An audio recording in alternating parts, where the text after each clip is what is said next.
ओम शांति। आज 27 अगस्त 2024 के ईश्वरीय साकार महावाक्य। बाबा कहते, मीठे बच्चे, चैतन्य अवस्था में रहे बाप को याद करना है। सुन अवस्था में चले जाना या नींद करना ये कोई योग नहीं है। प्रश्न, तुम्हें आंखें बंद करके बैठने की मना क्यों की जाती है? उत्तर, अगर तुम आंख बंद करके बैठेंगे तो दुकान का सारा सामान ही चोर चोरी करके ले जाएंगे। माया चोर बुद्धि में कुछ भी धारणा होने नहीं देगी। आंख बंद करके योग में बैठेंगे तो नींद आ जाएगी, पता ही नहीं चलता, इसलिए आंखें खोल कर बैठना है। काम काज करते बुद्धि से बाप को याद करना है। इसमें हठ योग की बात नहीं। ओम शांति। रूहानी बाप कहते हैं बच्चों को, यह भी बच्चा है ना ब्रह्मा बाबा, देहधारी सब बच्चे हैं। तो रूहानी बाप आत्माओं को कहते हैं, आत्मा ही मुख्य है। यह तो अच्छी रीति समझो। यहाँ जब सामने बैठते हो तो ऐसे नहीं शरीर से न्यारा हो गुम हो जाना है। शरीर से न्यारा हो गुम हो जाना ये कोई याद के यात्रा की अवस्था नहीं है। यहाँ तो सुजाग हो बैठना है। चलते फिरते उठते बैठते अपने को आत्मा समझ बाप को याद करना है। बाप ऐसे नहीं कहते यहाँ बैठे बेहोश हो जाओ। ऐसे बहुत बैठे बैठे गुम हो जाते हैं। तुम्हें तो सुजाग होकर बैठना है और फिर पवित्र भी बनना है। पवित्रता बिगड़ धारणा नहीं होगी, किसका कल्याण नहीं कर सकेंगे, किसको कह नहीं सकेंगे। खुद पवित्र रहते नहीं और दूसरों को कहते हैं तो वो तो पंडित हो गया। मियाँ मिट्ठू भी नहीं बनना है, फिर वो दिल अंदर खाता रहेगा। ऐसे मत समझो हम शून्य में चले जाते हैं, आंखें बंद हो जाती है। ये कोई याद की अवस्था नहीं है। इसमें चैतन्य अवस्था में रह बाप को याद करना है। नींद करना कोई याद करना नहीं है। बच्चों को कोई पॉइंट समझाई जाती है, शास्त्र में दिखाया गया है। सातवीं भूमिका में चले जाते हैं। इनको दुनिया का पता ही नहीं पड़ता है। तुमको तो दुनिया का पता है ना, यह छी दुनिया है। बाप को कोई जानते नहीं है। अगर बाप को जानते तो सृष्टि चक्र को भी जान जाए। बाप बतलाते हैं यह चक्र कैसे फिरता है, मनुष्य पुनर्जन्म कैसे लेते हैं। सतयुग में भल बड़ी आयु हो जाती तो भी बदसूरत नहीं होंगे। बाकी सन्यासियों का तो है हठ योग, आंखें बंद करना, गुफाओं में बैठ बैठ बदसूरत बन जाना। तुमको तो बाप कहते हैं गृहस्थ व्यवहार में रहते सुजाग रहना है। शून्य में चले जाना ये कोई अवस्था नहीं है। धंधा आदि भी करना है, गृहस्थ व्यवहार भी संभालना है, शून्य में नहीं जाना है। कामकाज करते बुद्धि से बाप को याद करना है। जरूर काम करेंगे, आंखें खोल कर करेंगे ना। धंधा आदि सब कुछ करते रहो, बुद्धि योग बाप के साथ हो। इसमें गफलत नहीं करनी है। दुकान पर बैठे आंखें बंद हो जाएगी तो कोई सामान ही ले जाएंगे और पता ही नहीं पड़ेगा। यो कोई अवस्था नहीं। हम देह से न्यारे हो जाते हैं। यह सब हठ योगी योग की बातें हैं, रिद्धि सिद्धि वाले करते हैं। बाप तो अच्छी रीति बैठ समझाते हैं। इसमें आंखें बंद कर नहीं करनी है। इसमें आंखें नहीं बंद करनी है। बाबा कहते मित्र संबंधियों को जो बैठ याद करते हो वो सब भूल जाओ, एक बाप को याद करना है। सिवाय याद की यात्रा के पाप कट नहीं सकते। भोग ले जाते हैं, गुम हो जाते हैं सूक्ष्म वतन में। इसमें क्या होता है? जितना समय वहाँ है विक्रम विनाश हो न सके, शिव बाबा को याद कर ना सके, ना शिव बाबा की वाणी सुन सके तो घाटा पड़ जाता है। परंतु यह ड्रामा में नूंद है, इसलिए जाते हैं। फिर आकर मुरली सुनते हैं, इसलिए बाबा कहते हैं जाओ, फौरन जाओ, बैठो नहीं। खेल-पाल करना बाबा ने बंद कर दिया है। यह भी घूमना फिरना रुलना हुआ ना। भक्ति मार्ग में रुलना पीटना बहुत होता है, क्योंकि अंधियारा मार्ग है ना। मीरा ध्यान में वैकुंठ में चली जाती थी। वो योग व पढ़ाई थोड़ी थी। क्या उनसे सद्गति को पाया? स्वर्ग जाने लायक बनी? जन्म जन्मांतर के पाप कटे? बिल्कुल नहीं। जन्म जन्मांतर के पाप तो बाप की याद से ही कटते हैं। बाकी साक्षात्कार आदि से कोई फ़ायदा नहीं होता। यह तो सिर्फ भक्ति है, ना याद है ना ज्ञान है। भक्ति मार्ग में यह सिखलाने वाला कोई होता ही नहीं तो सद्गति को भी पाते नहीं। बल कितना भी साक्षात्कार हो, शुरू में तो बच्चियाँ आप ही चली जाती थी, मम्मा बाबा थोड़ी जाते थे। यह तो शुरू में बाबा को सिर्फ स्थापना और विनाश का साक्षात्कार हुआ, पीछे तो कुछ नहीं हुआ। हम किसी को भी भेजते नहीं हैं। हाँ, बिठाकर कह देते बाबा इनकी रस्सी खींचो। वो भी ड्रामा में होगा तो रस्सी खींचेंगे, नहीं तो नहीं। साक्षात्कार तो ढेर होते हैं, जैसे शुरू में बहुत साक्षात्कार करते थे, पिछाड़ी में भी बहुत साक्षात्कार करेंगे। मिरुआ मौत, मलू का शिकार, इतने ढेर मनुष्य हैं, वो सब शरीर छोड़ देंगे। शरीर सहित कोई सतयुग में व शांतिधाम में नहीं जाएंगे। इतने ढेर मनुष्य हैं, सब विनाश को प्राप्त करेंगे। बाकी एक आदि सनातन देवी देवता धर्म की स्थापना हो रही है ब्रह्मा द्वारा। तुम बच्चियाँ गांव-गांव में जाकर कितनी सर्विस करते हो। यही कहते हो कि अपने को आत्मा समझ बाप को याद करो। सन्यासी तो राजयोग सिखलाना जानते नहीं। बाप बिगड़ राजयोग सिखलावे कौन? तुम बच्चों को बाप अभी राजयोग सिखला रहे हैं, फिर राजाई मिल जाती है। तुम अपार सुखों में रहते हो, वहाँ तो फिर याद करने की दरकार ही नहीं। रिंचक भी दुख नहीं होता, आयु भी बड़ी, काया भी निरोगी होती है। यहाँ कितने दुख है? ऐसे तो नहीं बाप ने दुख के लिए खेल रचा है। यह तो खेल सुख दुख हार जीत का आदि अनादि है। इन सब बातों को सन्यासी जानते ही नहीं तो समझा कैसे सकते? वो तो भक्ति मार्ग के शास्त्र आदि पढ़ने वाले हैं। तुमको कहा जाता है अपने को आत्मा समझ बाप को याद करो। वो सन्यासी फिर आत्मा समझ ब्रह्म को याद करते हैं, ब्रह्म को परमात्मा समझते हैं। ब्रह्म ज्ञानी है, वास्तव में ब्रह्म है रहने का स्थान।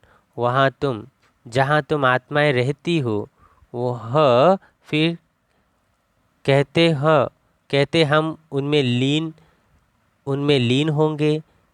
इनका ज्ञान ही सारा उल्टा है। यहाँ तो बेहद का बाप तुम बच्चों को पढ़ाते। वो कहते भगवान 40,000 वर्ष बाद आएगा। इसको कहा जाता है अज्ञान अंधियारा। बाप कहते नई दुनिया की स्थापना और पुरानी दुनिया का विनाश करने वाला तो मैं हूँ। मैं स्थापना कर रहा हूँ, विनाश भी सामने खड़ा है। अब जल्दी करो, पावन बनो, तब ही पावन दुनिया में जाएंगे। यह भी पुरानी तमो प्रधान दुनिया है। लक्ष्मी नारायण का राज्य थोड़ी है।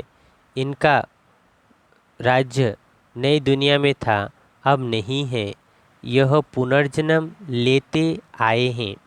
शास्त्र में तो क्या क्या लिख दिया है। कृष्ण को दिखाया है अर्जुन के घोड़े गाड़ी में बैठा है। ऐसे नहीं कि अर्जुन के अंदर कृष्ण बैठा है। कृष्ण तो देहधारी था ना। ना कोई लड़ाई आदि की बात है। उन्होंने तो पांडवों और कौरवों का लश्कर अलग अलग कर दिया है। यहाँ तो वो बात नहीं। यह भक्ति मार्ग के अथाह शास्त्र है। सतयुग में यह होते नहीं। वहाँ तो ज्ञान की प्रारब्ध राजधानी है। वहाँ सुख ही सुख है। बाप नई दुनिया स्थापन करते हैं तो जरूर नई दुनिया में सुख होगा ना। बाप कभी पुराना मकान बनाते हैं क्या? बाप तो नया मकान बनाते। उस दुनिया को ही सत्वप्रधान दुनिया कहा जाता है। अभी तो सब तमोप्रधान अपवित्र है, पराये रावण राज्य में बैठे हैं। बाबा कहते राम तो कहा जाता है शिव बाबा को। राम राम कह राम नाम का दान देते हैं। अब कहाँ राम, कहाँ शिव बाबा? अब शिव बाबा तुम बच्चों को कहते हैं मामे कम याद करो। जहाँ से आए हो वहाँ ही फिर जाना है। जब तक बाप को याद कर पवित्र नहीं बनेंगे तो वापस भी जा नहीं सकेंगे। तुम्हारे में भी कोई बिरले है जो अच्छी रीति बाप को याद करते हैं। मुख से तो कहने की बात नहीं, भक्ति में राम राम मुख से कहते हैं। कोई नहीं कहेंगे तो समझेंगे यह नास्तिक है। कितना आवाज़ करके गाते हैं। जितना झार भरा होता है उतनी भक्ति की सामग्री बड़ी होती जाती है। बीज कितना छोटा होता है, तुमको कोई चीज़ नहीं है, कोई आवाज़ नहीं, सिर्फ कहते हैं अपने को आत्मा समझ मुझे याद करो। मुख से कहना भी नहीं है। लौकिक बाप को भी बच्चे बुद्धि से याद करते हैं। बाबा बाबा बैठकर कहते थोड़ी हैं। तुम अभी जानते हो आत्माओं का बाप कौन है। आत्माएं तो सब भाई भाई है। आत्मा को और कोई नाम नहीं, बाकी शरीर का नाम बदलता है। आत्मा तो आत्मा ही है, वो भी परम आत्मा। उनका नाम है शिव। उनको अपना शरीर है नहीं। बाप कहते हैं मुझे भी अगर शरीर होता तो पुनर्जन्म में आना पड़ता। तुमको फिर सद्गति कौन देते? भक्ति मार्ग में मुझे याद करते हैं। अनेक चित्र है। अभी तुम नरकवासी से स्वर्गवासी बनते हो ना। जन्म तो नरक में लिया है, मरेंगे स्वर्ग के लिए। यहाँ तुम आए ही हो स्वर्ग में जाने के लिए। जैसे कोई बिजर आदि बनाते हैं तो पहले फाउंडेशन सेरेमनी कर लेते हैं। जैसे कोई ब्रिज आदि बनाते हैं तो पहले फाउंडेशन सेरेमनी कर लेते, फिर ब्रिज बनती रहती है। स्वर्ग की स्थापना का उद्घाटन फाउंडेशन सेरेमनी बाप ने कर लिया है। अब तैयारी होती रहती है। मकान बनने में टाइम लगता है क्या? गवर्नमेंट करने पर आए तो 1 मास में मकान खड़ा कर ले। विलायत में तो मकान तैयार मिलते हैं। स्वर्ग में तो बहुत विशाल बुद्धि सत्वप्रधान होते। साइंस की बुद्धि तीखी होती है। झट बनाते जाएंगे, मकानों में जरीत भी लगती रहेगी। आजकल इमिटेशन देखो कितना जल्दी बनाते रहते हैं। वो तो फिर रियल से भी जास्ती चमकता है। और आजकल की मशीनरी से छत बना लेते हैं। वहाँ मकान बनने में देरी नहीं लगती। सफाई आदि होने में टाइम लगता है। ऐसे नहीं कि सोने की द्वारिका समुद्र से निकल आएगी। तो बाप कहते हैं खाओ पियो भल, सिर्फ बाप को याद करो तो विक्रम विनाश हो। और कोई उपाय नहीं। जन्म जन्मांतर यह गंगा स्नान आदि करते आए हो, परंतु कोई भी मुक्ति जीवन मुक्ति को तो पाते ही नहीं। यहाँ तो बाप पावन बनने की युक्ति बताते हैं। बाबा कहते हैं मैं ही पतित पावन हूँ, तुमने बुलाया है।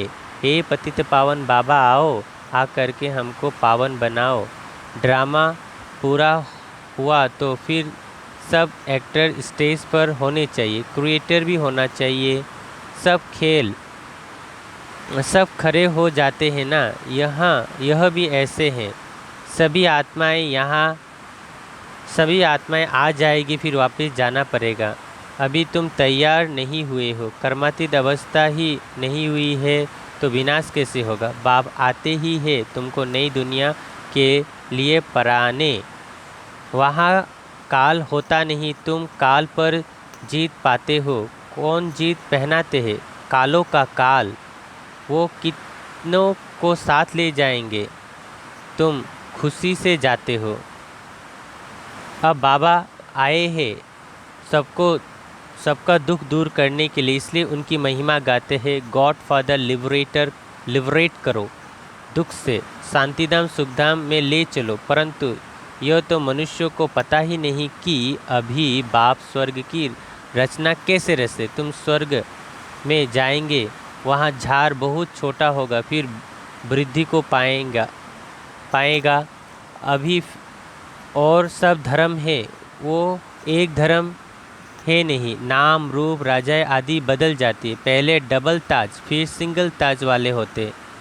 सोमनाथ का मंदिर बनाया है, कितना धन था। सबसे बड़ा मंदिर एक है जिसको लूट कर ले गए। बाबा कहते हैं तुम पद्म भाग्यशाली बनते हो। कदम कदम पर बाप को याद करते रहो तो पद्म इकट्ठे होंगे। इतनी कमाई बाप को याद करने से होती है, फिर के ऐसे बाप को याद करना तुम भूलते क्यों है। जितना बाप को याद करेंगे, सर्विस करेंगे, उतना उच्च पद पाएंगे। अच्छे अच्छे बच्चे चलते चलते गिर पड़ते हैं। काला मुंह किया तो की कमाई चट हो जाती है। ज़बरदस्त लॉटरी गवा देते हैं। अच्छा मीठे मीठे सिक्ल दे बच्चों प्रति, माता पिता बाप दादा का याद प्यार और गुड मॉर्निंग। रूहानी बाप की रूहानी बच्चों को नमस्ते। हम रूहानी बच्चों की रूहानी माता पिता बाप दादा को याद प्यार, गुड मॉर्निंग, नमस्ते नमस्ते नमस्ते। शुक्रिया बाबा, शुक्रिया बाबा, शुक्रिया। धारणा के लिए मुख्य सार एक, गृहस्थ व्यवहार संभालते हुए बुद्धि योग बाप के साथ रखना है। गफलत नहीं करनी, पवित्रता की धारणा से अपना और सर्व का कल्याण करना है। गृहस्थ व्यवहार संभालते हुए बुद्धि योग एक बाप के साथ रखना है। गफलत नहीं करनी, पवित्रता की धारणा से अपना और सर्व का कल्याण करना है। 2. याद की यात्रा और पढ़ाई में ही कमाई है। ध्यान दीदार तो घूमना है, इसलिए उससे कोई फ़ायदा नहीं। जितना हो सके सुजाग हो, बाप को याद कर अपने विक्रम विनाश करने हैं। याद की यात्रा और पढ़ाई में ही कमाई है। ध्यान दीदार तो घूमना है, इसलिए इससे कोई फ़ायदा नहीं। जितना हो सके सुजाग हो, बाप को याद कर अपने विक्रम विनाश करने हैं। वरदान, श्रेष्ठ स्मृति द्वारा श्रेष्ठ स्थिति और श्रेष्ठ वायुमंडल बनाने वाले सर्व के सहयोगी भवो। श्रेष्ठ स्मृति द्वारा श्रेष्ठ स्थिति और श्रेष्ठ वायुमंडल बनाने वाले सर्व के सहयोगी भवो। विश्लेषण, योग का अर्थ है श्रेष्ठ स्मृति में रहना। मैं श्रेष्ठ आत्मा, श्रेष्ठ बाप की संतान हूँ। जब ऐसी स्मृति रहती है तो स्थिति श्रेष्ठ हो जाती है। श्रेष्ठ स्थिति से श्रेष्ठ वायुमंडल स्वतः बनता है, जो अनेक आत्माओं को अपनी ओर आकर्षित करता है। जहाँ भी आप आत्मा योग में रहकर कर्म करती हो, वहाँ का वायुमंडल वातावरण वायुमंडल औरों को भी सहयोग देता है। ऐसी सहयोगी आत्माएं बाप को और विश्व को प्रिय हो जाती हैं। स्लोगन है, अचल स्थिति के आसन पर बैठने से ही राज्य का सिंहासन मिलेगा। अचल स्थिति के आसन पर बैठने से ही राज्य का सिंहासन मिलेगा। अच्छा, ओम शांति। अव्यक्त इशारे, विजय रत्न बनना है तो प्रीत बुद्धि बनो। 27. सदा विजयी रहने के लिए साक्षी स्थिति में स्थित होने का अभ्यास करो। साक्षी बन इस देह से कर्म कराओ। यह साक्षी स्थिति सहज पुरुषार्थ का अनुभव कराती है, क्योंकि साक्षी स्थिति में किसी भी प्रकार का विघ्न व मुश्किलात आ नहीं सकती। लाइट में जब लास्ट में जब चारों ओर की हलचल होगी तो उस समय साक्षी स्थिति से ही विजयी बनेंगे।